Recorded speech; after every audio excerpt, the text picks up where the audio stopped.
ദേവദാസി എന്നാൽ ദേവന്റെ ദാസി എന്നർത്ഥം. ദേവന് സമർപ്പിക്കപ്പെട്ടവൾ. കർണാടകയടക്കമുള്ള സംസ്ഥാനങ്ങളിൽ വലിയൊരു വിഭാഗം സ്ത്രീകൾ ഇപ്പോഴും ദേവദാസികളായി തുടരുന്നുണ്ട്. ആചാരങ്ങളുടെ പേരിൽ ചൂഷണം ചെയ്യപ്പെട്ട ഒരു സ്ത്രീ സമൂഹത്തിൻ്റെ ദുരിത ജീവിതത്തിൻ്റെ നേർചിത്രം ഇവിടങ്ങളിൽ കാണാം.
ಒಳ್ಳೇದಾಗಲಿ ಹೊಸಪೇಟೆ ಹುಲಿಗಮ್ಮ. ನಾನು ನನಗೆ ಶಾಂತಿ ಕೊಡು, ನನಗೆ ನೆಮ್ಮದಿ ಕೊಡು, ಶಾಂತಿ ಕೊಡು, ಒಳ್ಳೇದು ಮಾಡು. ಅಲ್ಲಿಂದ ಇಲ್ಲಿ ಬಂದು ತಾಯಿ ದರ್ಶನಕ್ಕೆ ಬಂದೇವಮ್ಮ. ಚಂದ ಕಾಪಾಡ್ಕೊಂಡ್ ಬಾರೇ ನನ್ನ ತಾಯಿ ಹೊಸಪೇಟೆ ಹುಲಿಗಿ.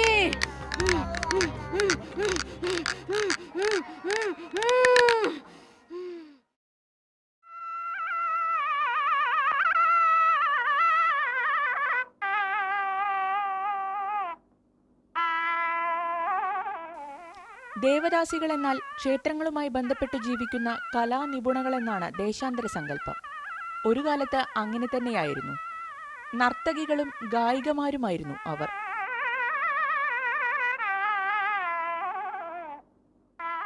പരശുരാമന്റെ അമ്മയും ജമദഗ്നി മഹർഷിയുടെ ഭാര്യയുമായ രേണുകയുടെ പുരാണകഥയുമായി ബന്ധപ്പെടുത്തിയാണ് ഹൈന്ദവ സംസ്കാരം ദേവദാസികളെ അടയാളപ്പെടുത്തുന്നത്. കഥ ഇങ്ങനെയാണ്. ഗന്ധർവനിൽ ആകൃഷ്ടയായ രേണുകയുടെ പാതിവൃത്യം നഷ്ടപ്പെട്ടതായി ഭർത്താവായ മഹർഷി കണക്കാക്കുകയും തലവെട്ടാൻ മകനോട് ആവശ്യപ്പെടുകയും ചെയ്തുവെന്നാണ് കഥ. പിന്നീട് മകന്റെ തന്നെ അഭ്യർത്ഥനയനുസരിച്ച് രേണുകയുടെ ഉടലിന് ജീവൻ തിരിച്ചു നൽകുകയും ഒരു ദളിത് സ്ത്രീയുടെ തല ഉടലിനോട് ചേർത്തു വയ്ക്കുകയും ചെയ്തുവെന്നാണ് പുരാണം. ഈ പഴംപുരാണത്തിന്റെ അടിസ്ഥാനത്തിലാണത്രേ രേണുകയെ ദേവതയായി സങ്കല്പിച്ചുകൊണ്ട് ദളിത് പെൺകുട്ടികളെ ദേവദാസികളായി സമർപ്പിക്കുന്നത്.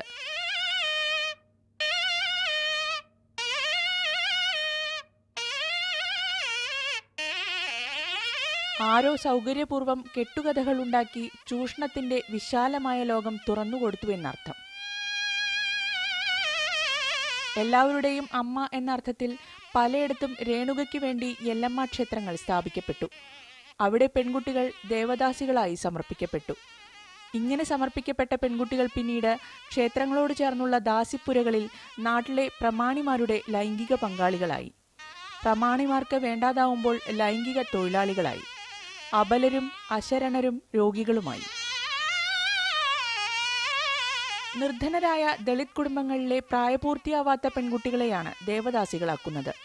വിവാഹം കഴിപ്പിക്കാനുള്ള ചെലവുകൾ ഇല്ലാതാവുമെന്നത് മാത്രമല്ല, കുടുംബത്തിൽ പട്ടിണി അകറ്റാനുള്ള ചെറിയ വരുമാനം ഈ കുട്ടികൾ ഉണ്ടാക്കുമെന്നതും കുടുംബങ്ങളെ ഇതിനായി പ്രേരിപ്പിച്ചു. കേരളം, കർണാടക, മഹാരാഷ്ട്ര തുടങ്ങിയ സംസ്ഥാനങ്ങളിൽ ആദ്യകാലത്ത് ഈ സമ്പ്രദായം വ്യാപകമായിരുന്നു. പിന്നീട് കേരളത്തിൽ ഈ സമ്പ്രദായം നിർത്തലാക്കിയെങ്കിലും മറ്റുള്ള ഇടങ്ങളിൽ ഇത് തുടർന്നു, ഇപ്പോഴും തുടരുന്നു. സമ്പ്രദായത്തിന്റെ പേരിൽ കുട്ടികൾ ലൈംഗിക ചൂഷണത്തിന് ഇരയായപ്പോൾ സംസ്ഥാന സർക്കാരുകൾ ഇതിന് വിലക്കേർപ്പെടുത്തി. ഒരു സന്നദ്ധ സംഘടന നൽകിയ ഹർജിയുടെ അടിസ്ഥാനത്തിൽ സുപ്രീം കോടതിയും ദേവദാസി സമർപ്പണം നിരോധിച്ചു. പക്ഷേ എന്നിട്ടും പിന്നോക്കക്കാരായ ഒരു പറ്റം സ്ത്രീകളുടെ ജീവിതാവസ്ഥയിൽ മാറ്റമുണ്ടായില്ല. അവരുടെ ചെറിയ പെൺകുട്ടികൾ പിന്നെയും ദേവദാസികളായി സമർപ്പിക്കപ്പെട്ടു. അവരുടെ പെൺകുട്ടികൾ തെരുവിൽ ഉപേക്ഷിക്കപ്പെട്ടു. അവരുടെ പെൺകുട്ടികൾ ആരുമില്ലാത്തവരായി.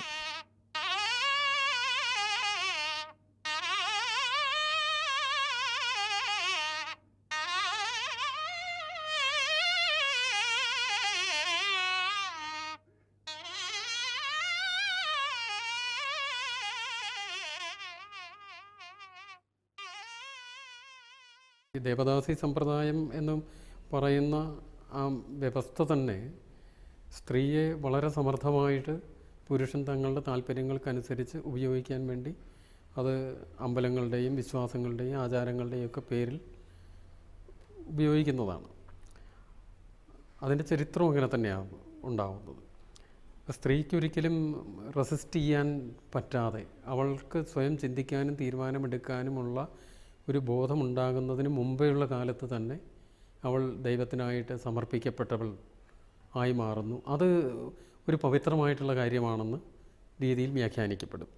സ്ത്രീയെ വളരെ തന്ത്രപൂർവം തങ്ങളുടെ താല്പര്യങ്ങൾക്കനുസരിച്ച് നിയന്ത്രിക്കാനും ഉപയോഗിക്കാനുമുള്ള, എനിക്ക് തോന്നുന്നു എല്ലാ കാലത്തും സ്ത്രീയെ പുരുഷൻ ലൈംഗികമായിട്ട് തന്നെയാണ് അതിൻ്റെ ലൈംഗിക ആസ്വാദനത്തിൻ്റെ അല്ലെങ്കിൽ ലൈംഗികമായ ഉപയോഗത്തിൻ്റെ ഒരു സാധ്യതയായിട്ട് തന്നെയാണ് സ്ത്രീയെ എല്ലാ കാലത്തും പുരുഷൻ സമീപിക്കുന്നതും കാണുന്നതുമൊക്കെ.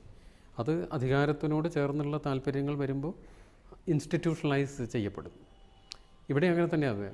ഇപ്പോൾ ദേവദാസി സമ്പ്രദായം എന്ന ഒരു വ്യവസ്ഥ കൊണ്ടുവരുന്നതിൻ്റെ ഉദ്ദേശം സമൂഹത്തിൽ അധികാരവുമായിട്ട് ബന്ധപ്പെട്ട് നിൽക്കുന്ന ആളുകൾ, അധികാര കേന്ദ്രങ്ങളും അതിനോട് ചേർന്ന് നിൽക്കുന്നവരും തങ്ങളുടെ താല്പര്യങ്ങൾക്കായിട്ട് ഒരു വിഭാഗം സ്ത്രീകളെ കണ്ടീഷൻ ചെയ്തെടുക്കുകയും അവർക്ക് ഒരു തരത്തിലും റെസിസ്റ്റ് ചെയ്യാൻ വയ്യാത്ത അവസ്ഥയിലേക്ക് അവരെ വിശ്വാസങ്ങളുടേതായിട്ടുള്ള ഒരു ചരട് ഉപയോഗിച്ച് ബന്ധിപ്പിക്കുകയാണ് ചെയ്യുന്നത്.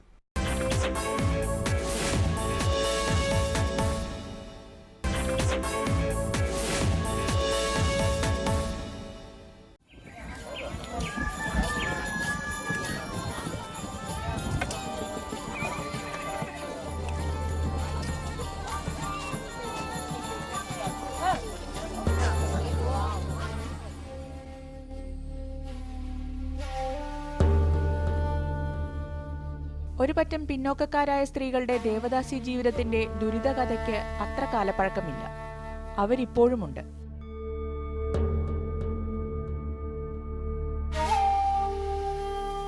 കർണാടകയിൽ, മഹാരാഷ്ട്രയിൽ, അങ്ങനെ ഒരുപാട് സ്ഥലങ്ങളിൽ ദേവദാസികളെ തേടിയാണ് ഞങ്ങൾ കർണാടകയിലെ ബെല്ലാരി ജില്ലയിലെ കുഗ്രാമങ്ങളിൽ എത്തിയത്. നിർധനരും തൊഴിൽ രഹിതരുമായ മനുഷ്യർ തിങ്ങിപ്പാർക്കുന്ന ബെല്ലാരിയിലെ ചേരികൾ. അവിടെ ഗോവിന്ദമ്മയെയും തിപ്പമ്മയെയും സെക്കമ്മയെയും കണ്ടു. ഗീത എന്ന 20കാരിയായ യുവതിയുടെ ബാല്യകാലത്തെ യാതനകൾ അറിഞ്ഞു. ദേവദാസിയായ അമ്മയ്ക്ക് ഗീതയടക്കം അച്ഛനാരെന്നറിയാത്ത 9 മക്കൾ. പട്ടിണിയും ദാരിദ്ര്യവും ഒഴിയാത്ത രാപ്പകലുകൾ. എന്നിട്ടും അമ്മ എല്ലാവരെയും വളർത്തി. പെൺമക്കളിൽ ആരെയും ദേവദാസികളാക്കിയില്ല.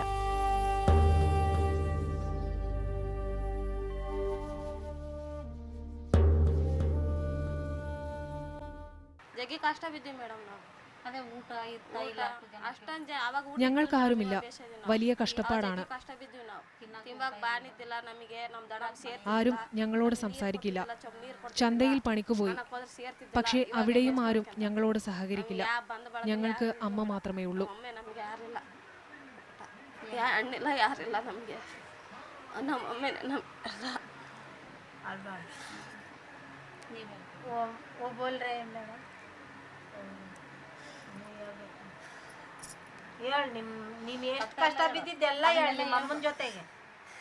ಮೇಡಮ್ ನಾವು ಭಿಕ್ಷೆ ಬೇಡ್ಕೊಂಡು ತಿಂದೀವಿ. ನಾವು ನಮ್ಮನ್ನ ಯಾರು ಸೇರಿಲ್ಲ. ನಮ್ಮನ್ನ ಅಪ್ಪಟ ಬರೋರು ಬೇಸಿದ್ವಿ ಮೇಡಮ್. ನಾವು ಅಷ್ಟೇ ಇವಾಗ ಬೇಸಿರಕ ಮಂದಿ ಸೇರ್ವಾಡ್ರಿ. ನಮ್ಮನ್ನ ಒಟ್ಟು 4 ಲಕ್ಕ ಇಟ್ಕೊಂಡ್ರು ಸ್ವಲ್ಪ ಸಾಮಾನು ಮಾಡ್ಕೆ ನಾವು ಮಂದಿ ಸೇರ್ವಾಡ್ರಿ ಮೇಡಮ್. ಇವಾಗ ಬೇಸಿದೀವ್ರ ಒಟ್ಟು ನಮ್ಮ ಹಂಗೆ ಕಷ್ಟ ಬಿದ್ದು ಬಜಾರ್ದಾಗ 8 ಮಂದಿಗೆ ಇವಾಗ ಎಷ್ಟು ಮಂದಿ 4 ಮಂದಿ ಮದುವೆ ಮಾಡಿಕೊಟ್ಟ. ಹಂಗೆ ಕಷ್ಟ ಬಿದ್ದು ಯಾವ ಅಣ್ಣ ನೋಡಕ್ಕಲ್ಲ ಮೇಡಮ್, ಯಾವ ದಡಂಬರ್ ನೋಡಕ್ಕಲ್ಲ. ದಡಮ್ ಇದ್ರ ಸತಿ ಕರ್ಕೊಂಡೋಗಿ ನಮ್ಮ ತಂಗಿ ಮಕ್ಕಳಂತೂ ಒಂದು ಜಾಕೆಟ್ ಬಟ್ಟೆ ಹೊಡಿಸಿಲ್ಲ ನಮಗೆ. ನಮ್ಮ ಅಮ್ಮೇನೆ ನಮಗೆಲ್ಲ ಒಟ್ಟು, ഇനിയാരല്ല മേഡം നമുക്ക് നമ്മ ಬಿಟ್ಮೇಲೆ.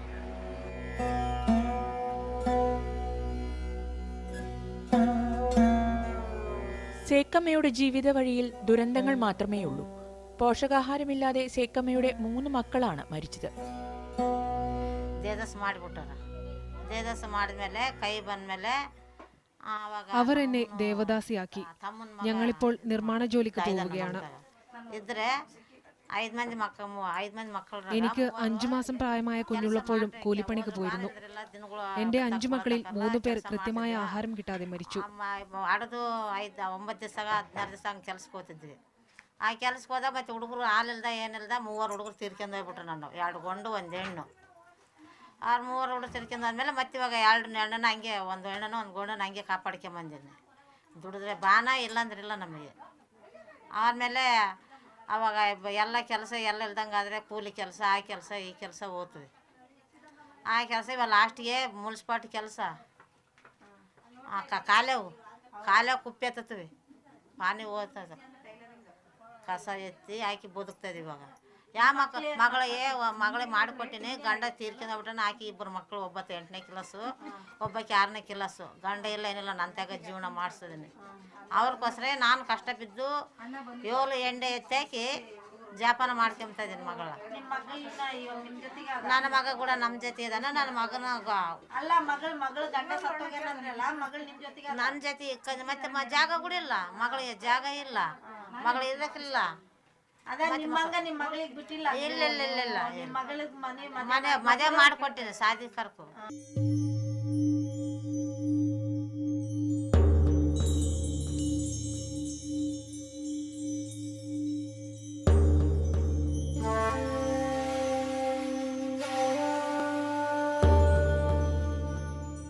പന്ത്രണ്ടാം വയസ്സിൽ ദേവദാസിയായി തീർന്നതാണ് കൃഷ്ണമ്മ.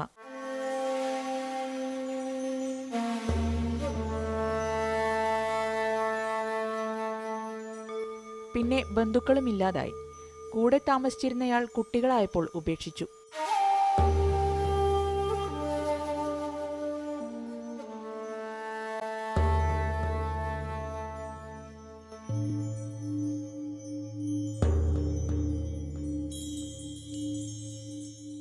ನಮಗೆ ಏನು ಆದಾಯನೇ ಇಲ್ಲ. ಬರೀ ಅದು 3 ತಿಂಗಳು 3-4 മാസം കൂടുമ്പോഴാണ് സർക്കാരിന്റെ തുച്ഛമായ പെൻഷൻ കിട്ടുന്നത്. ಓದಿಲ್ಲ, ಬಟ್ಟೆ ಇಲ್ಲ, ಬರೇ ಇಲ್ಲ, ಏನಿಲ್ಲ. കുട്ടികളെ വളർത്താൻ വലിയ ബുദ്ധിമുട്ടാണ്. ദേവദാസികളുടെ കുട്ടികൾക്ക് ജീവിക്കാൻ മാർഗമില്ല. ಮುದುಕಿ ನಾನು ಹೋದ್ರೆ ಪಡ್ಲಿಗೆ ತಗೊಂಡು ಹೋಗ್ತೀನಿ ಊರಕ್ಕ. ಆತಿಲ್ಲದ್ರೆ ಇಲ್ಲ. ಆಕೆ ಮಕ್ಕಳ ಒಬ್ಬಕ್ಕೆ ಇಲ್ಲೇ ಕೊಟ್ಟಿನಿ. ಮೊನ್ನೆ ನಾನು ಬಂದು ಇಲ್ಲೇ ಇದ್ದೀನಿ. 10ാം വയസ്സിൽ ദേവദാസിയായി സമർപ്പിക്കപ്പെട്ട നാർജനി ദേവി, വീട്ടിലെ പട്ടിണി അകറ്റാൻ വലിയ ജീവത്യാഗങ്ങൾ ചെയ്ത തിപ്പമ്മ, പ്രതിസന്ധികൾക്കിടയിലും കുട്ടികളെ ഹോസ്റ്റലിൽ നിർത്തി പഠിപ്പിച്ച ഒലിയമ്മ, അങ്ങനെ ഒരുപാട് പേരുണ്ട് ദേവദാസികളായി ജീവിച്ചവർ.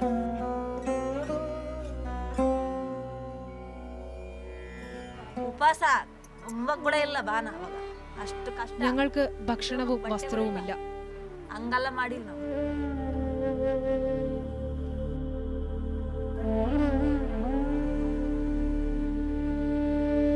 ಮಾಡಿದ್ಮೇಲೆ ಮತ್ತೆ ಬೇಡ ಬೇಡ ಅಂದ್ರು ಬಿಟ್ಟಾರ ಅವರು. 5 മക്കളുണ്ട്. ഒറ്റമുറിയിലാണ് താമസം. 4 ಜನ ಗಂಡು ಮಕ್ಕಳು, ಒಬ್ಬ ಹೆಣ್ಮಗಳು. ನಮ್ಗಿರಕ್ ತೋಟಗಾಯ ಜಾಗ, ಮನೆ ಕಟ್ಟಿಗೆ ಮಕ್ಕಳು ಜಾಗಿಲ್ಲ. ಒಂದ್ರಾಗ ಎಲ್ಲರೂ 5 ಮಂದಿ 6 ಮಂದಿ ಹುಡುಗರು ಮಕ್ಕಳು. ಭಾರಿ ಕಷ್ಟ ಆದ್ಮೇಲೆ ಏನಾಯ್ತು, ಅವಾಗ ನಮ್ಮ ತಗಿದ್ದದ್ದು ಕುರುಬ್ರ ಆತಾತ. എന്റെ കൂടെ കഴിഞ്ഞിരുന്നയാൾ മകളുണ്ടായപ്പോൾ ഉപേക്ഷിച്ചു. ಇದ್ದಕ್ಕಿದ್ದಂಗೆ ಏನ್ ಮಾಡ್ದ, ನಾನು ದಿಮ್ಮಣ್ಸಾಳು ದೊಡ್ಡ ಮಗಳ ದಿಮ್ಮಣ್ಸಾಳದಾಗ അയാൾക്ക് വേറെ ഭാര്യയും കുട്ടികളും ഉണ്ടായിരുന്നു. ಹಂಗೆ ದಿಮ್ಮಣ್ಸಾಳು ಒಟ್ಟಿದ್ರು. ನಮ್ಮಪ್ಪ ಇದ್ದ, ನಮ್ಮಮ್ಮ 2 ಕೊಂಡಿದ್ದಿಲ್ಲ. ಹಂಗೆ ಜೀವನ ಮಾಡಿದ್ವಿ ನಾವು. ನಮ್ಮಪ್ಪ ಇದ್ರೆ ಸೇರೆ 2 ಸೇರೆ ಅಕ್ಕಿ ತರಬೇಕು, ಹೆಗಲ ಮೇಲೆ ಅಕ್ಕಿ ಬರ್ಬೇಕು, ಊಟ ಕೊಡ್ಬೇಕು ನಮಗೆ. അയാൾ പോയപ്പോൾ ആളുകൾ ആരുടെ മകളാണിവളെന്ന് ചോദിച്ച് കളിയാക്കാൻ തുടങ്ങി. ಡೆಲಿವರಿ ಆದ್ಮೇಲೆ ನನ್ನ ತೆಗಿದ വല്ലാതെ അപമാനിതയായി. ಬಿಟ್ಟು ಹೋದ್ಮೇಲೆ ಅವಾಗ ಮತ್ತೆ ತಿರ್ಗಾ ನನ್ನ ಮಗಳು 5 ತಿಂಗಳಾದ್ಮೇಲೆ ಮನೆಗೆ ಬಂದ. ನಮ್ಮವ್ವ ಇದ್ದು ಈತ ಬೇಡ, ಈತ ಒಳ್ಳೆ ತಾಲಿತ್ತು, ಈತನ ಕರ್ಕೊಬೇಡ ಮನ್ಯಾಕ ಅಂದ್ವಿ. ಅಂದ್ರೆ ನಾನಿದ್ದೇನೆಂದೆ ಇನ್ನು ಮಗಳಾಗ್ಯಾವ. ಇನ್ನು ಮಗಳು ಹುಟ್ಟಿದ ಮೇಲೆ ಮುಟ್ರೆ ಜನಗಳಿಗೆ ಏನೈತೆ ಈಕೆ ದೇವದಾಸಿ, ಈಕೆ ಒಬ್ರಿಗೆ ಹುಟ್ಟಿ ಒಬ್ಬರ ಹೆಸರು ಹೇಳಬಾರ್ದು ಅಂತ ಅಂತಾರವ. ನಾ ಮಾತು ನನಗೆ ಬರಬಾರ್ದು ಅಂತ ನಾ ಆತಂತಾಗೆ ಜೀವನ ಮಾಡ್ತಾಯಿದ್ದೀನಿ, ಇದು ಬಗ್ಗೆ ಜೀವನ ಮಾಡ್ತಾಯಿದ್ದೀನಿ. ಆತಗ ಮದುವೆ ಆಗೈತಿ, ಆತಗ ಮಕ್ಕಳಿದಾರ, ಇಲ್ಲ ಮಕ್ಕಳ. ಅದ್ರ ಕೂಡ ಇಲ್ಲೇ ಜಾಸ್ತಿ ಇರ್ತಾನ. ಇದ್ರ ಕೂಡ ಕೆಲಸ ಮಾಡೋದು ಕೊಡೋದು ಸ್ವಲ್ಪ ಹಂಗೆ ತಗೊಂಬೋದ ಹೆಂಗೆ ಮಾಡ್ತಾನೆ. ಮಾಡ್ರೆ ಕೂಡ ನನಗೇನು 3 ಹೆಣ್ಮಕ್ಳು, ಇಬ್ಬರು ಗಂಡು ಮಕ್ಕಳು. ಅದ್ರ ಕೂಡ ಭಾರಿ ಕಷ್ಟ ಇತ್ತು ನಮಗೆ. ಅಡ್ದಿದ್ದು ಬಾಣಿ ತಮ್ಮದಂಗೆ ನಾವು ಕೆಲಸ ಮಾಡಿ ಗೋಡೆ ಕೆಲ್ಸಕ್ಕೆ ಹೋಗಿ ತೊಟ್ಲ ಕಟ್ಟಿ ಜವ್ವಲ್ ಆಡಿಸಿ ಪಾಪನ ಜವ್ವಲ್ ಆಡಿಸಿ ತೊಟ್ಲ ಕಟ್ಟಿ ಹಾಕಿ ಕಷ್ಟ ಮಾಡ್ಕೊಂತೀನಿ ನಾವು. ಎಬಿಚಾರ ಕೆಲ್ಸಕ್ಕೆ ನಾವು ಹೋಗಿಲ್ಲ ಅಸಲು. ನಮಗೆ ಸಾಕು ಇದ್ದರೆ ಸಾಕು. ನಮ್ಮ ಮಕ್ಕಳು ಹುಟ್ಟಿದ ಮಕ್ಕಳು ಇನ್ನೊಬ್ಬರನ್ನ ಅಪ್ಪ ಅಂತ ಕರಿಬಾರ್ದಂತ ನಾವು ಅತ್ತಿಗೆ ಜೀವನ ಮಾಡೇವಿ. ಮತ್ತು ಅತ್ತಿಗೆ ಜೀವನ ಮಾಡ್ಕೊಂತಿರ್ಲಿಕ್ಕೆ ನಮಗೆ ಜನಗಳು ಸ್ವಲ್ಪ ದಿವಸ ಓಡಿಸ್ಲಿಲ್ಲ. ನಿಮ್ಮ ಮಕ್ಕಳು ಎಷ್ಟು? 3 5 ಮಂದಿ ಅದಾರ. 3 ಹೆಣ್ಮಕ್ಳು, 2 ಗಂಡು ಮಕ್ಳು ಅದಾರ. 5 ಜನ ಇದಾರ. 5 ಜನ 3 ಹೆಣ್ಮಕ್ಳು ಕೊಟ್ಟಿನಿ, 2 ಗಂಡು ಮಕ್ಳು ಅದಾರ. ಅವ್ರಿಗೆ ಕೂಡ ಕಷ್ಟ ಬಿದ್ದು ಮದುವೆ ಮಾಡಿ ಅವ್ರು ಕೂಡ ಕೆಲಸ ಮಾಡಿ ಕಷ್ಟ ಬೀಳ್ತದಾರ, ಇಲ್ಲ ಮಕ್ಕಳ.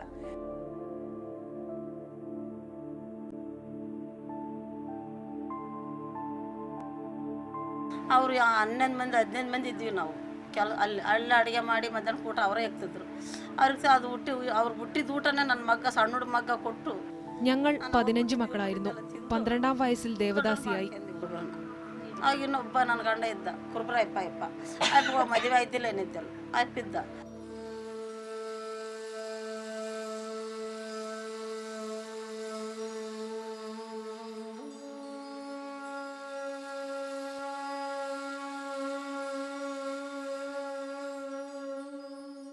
ಅಪ್ಪಿದ್ರ ತಡಗ ಇದ್ದು ಹೊಟ್ಟೆ ನೋವು ಜಾಸ್ತಿ ಆಯಿತು. ಹೊಟ್ಟೆ ನೋವಿಗೆ ಆಪರೇಷನ್ ಮಾಡಿಸ್ಕೊಂಡಿದ್ದ.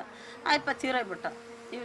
കൂടെ ഭർത്താവായി ഒരാളുണ്ടായിരുന്നു. ಇವಾಗ ವರ್ಷಮ್ಮ ಸಣ್ಣ ಎಮ್ಮೆದು ಹುಟ್ಟಿದ ಮೇಲೆ ತೀರೋಗ್ಬಿಟ್ಲು. അയാൾ വയറുവേദന വന്ന് മരിച്ചുപോയി. പിന്നെ മകളെ പോറ്റാൻ ഒരുപാട് കഷ്ടപ്പെട്ടു. ಇಲ್ಲಿರೋ ತನಕ ನನ್ನ ಮಾರ್ಕ್ಯಂತ ಹೆಂಗೆ ಬದುಕಿಸ್ತಾ ಇದ್ದೀನಿ ಮಕ್ಕಳ ಮರಿಯನ್ನು.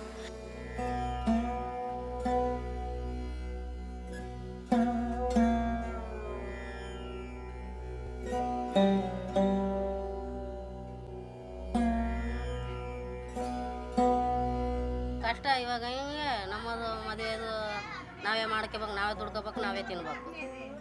ജീവിക്കാൻ ഒരുപാട് കഷ്ടപ്പെടുകയാണ് ഞങ്ങൾ. ಅಟ್ಲೆ ಬಿಟ್ಟಿನಿ ನಾನು ಸಾಕಾದಾಗ.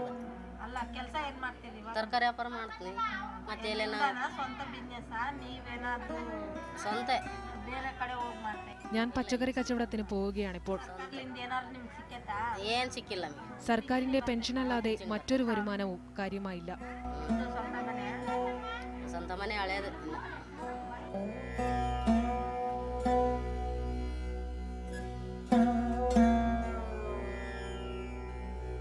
ಅವ್ರ ಮಗಳು ನಾನು. ನಮ್ಮಮ್ಮ ಭಾಳ ಕಷ್ಟಪಟ್ಟಾರ ಅವರು. എന്റെ അമ്മ വല്ലാതെ കഷ്ടപ്പെട്ടു ഞങ്ങളെ വളർത്താൻ.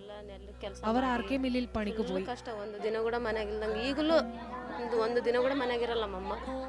ನೈಟ್ 12 ಗಂಟೆವರೆಗೆ ಕೆಲಸ ಮಾಡಿ ಬರ್ತಾರೆ.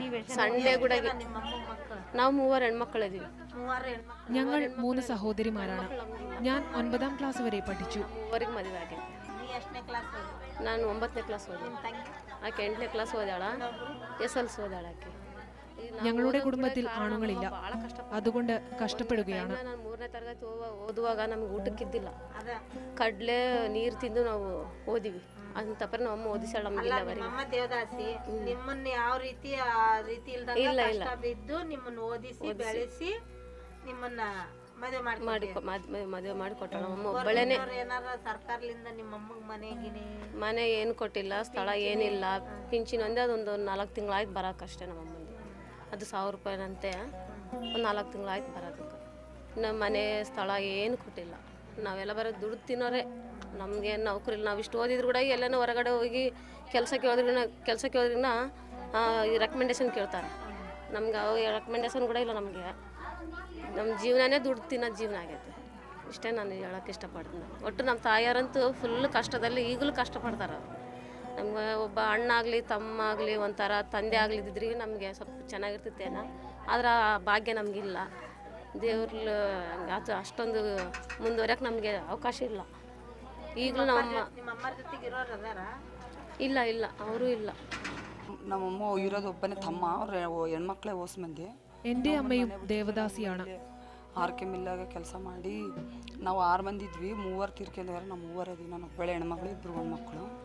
ನಮ್ಮನ್ನ കഷ്ടപ്പെട്ട് ഓടിಸಿ അവരുടെ കുടുംബത്തിൽ ഒരാൺകുട്ടിയും മറ്റുള്ളവരെല്ലാം പെൺകുട്ടികളുമായിരുന്നു. ಮದುವೆ ಮಾಡಿ ಇನ್ನೊಬ್ಬತ್ತು ಮದುವೆ ಆಗದೆ ಆಗ ಇಪ್ಪ ಕೂಡ ಬರ್ತಾರೆ. അമ്മ ഇപ്പോഴും പണിക്ക് പോകുന്നുണ്ട്. APMsನ ಕೂಡ ಬೆಳಗ್ಗೆ ಮುಂಜಾನೆ ಹೋದ್ರೆ രാവിലെ പോയാൽ രാത്രി വൈകിയേ തിരിച്ചെത്തൂ.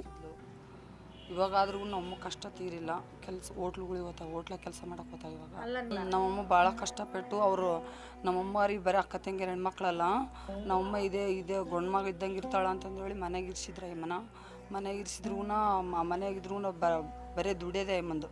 ಮನೆಗೆ ಯಾರು ಗಂಡು ಮಕ್ಳು ಇದ್ದಿದ್ದಿಲ್ಲ, ಅವ್ರ ಅಕ್ಕ ತಂಗಿಯರ ದುಡಿಬೇಕು. ಎಲ್ಲರನ್ನ ಕೊಟ್ಟರು ನಮ್ಮಮ್ಮ ಗಂಡು ಮಗ ಇದ್ದಂಗೆ ಇದ್ದಲ್ಲ, ಅವ್ರನ್ನೆಲ್ಲರಿಗೆ ಮದುವೆ ಮಾಡಿಕೊಟ್ಟು ಅವ್ರನ್ನೆಲ್ಲರನ್ನ ಗಂಡ್ರ ಮನೆಯಿಂದ ಕರ್ಕೊಂಬಂದು ನೋಡೋದು ಮಾಡೋದೆಲ್ಲ ನಮ್ಮ ಮುಂದೆ ಮೊದಲೆಲ್ಲ ಕಷ್ಟಪಟ್ಟಾಳ. ಆದ್ರೂ ಇವಾಗ ಕೂಡ ಕಷ್ಟೇ.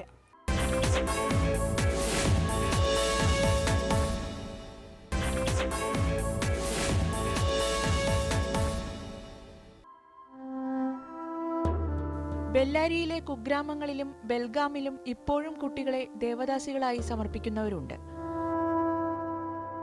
ബെല്ലാരി ജില്ലയിൽ മാത്രം ദേവദാസികളുടെ എണ്ണം 16,000-ഓളം വരും.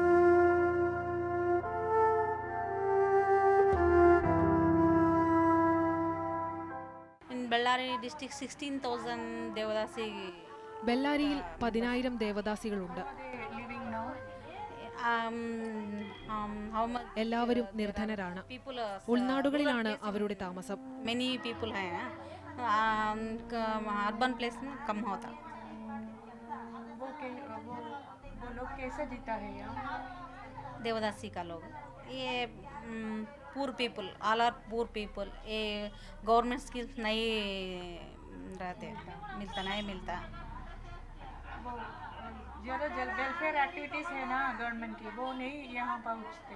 ये करते हैं वेलफेयर SHG ग्रुप्स का करने का, ये बैंक से लोन रखने को, स्मॉल സർക്കാർ ഒരുപാട് ക്ഷേമപ്രവർത്തനങ്ങൾ നടത്തുന്നുണ്ടെങ്കിലും ഒന്നും ഇവരിലേക്ക് കാര്യമായി എത്തുന്നില്ല. वेलफेयर कर तो और जिंदगी का रखते हैं. अब भी चल रहा है ये सिस्टम नहीं बैन करने को गवर्नमेंट से बैन.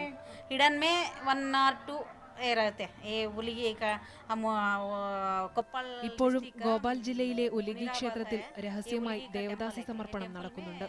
हिडन का ईयरली 2 or 3 रहते. ज़्यादा NGO ऑर्गेनाइजेशंस है इसके वेलफेयर के लिए? है ऑर्गेनाइजेशन, देवदासी का पुनर्वसति का केंद्र है.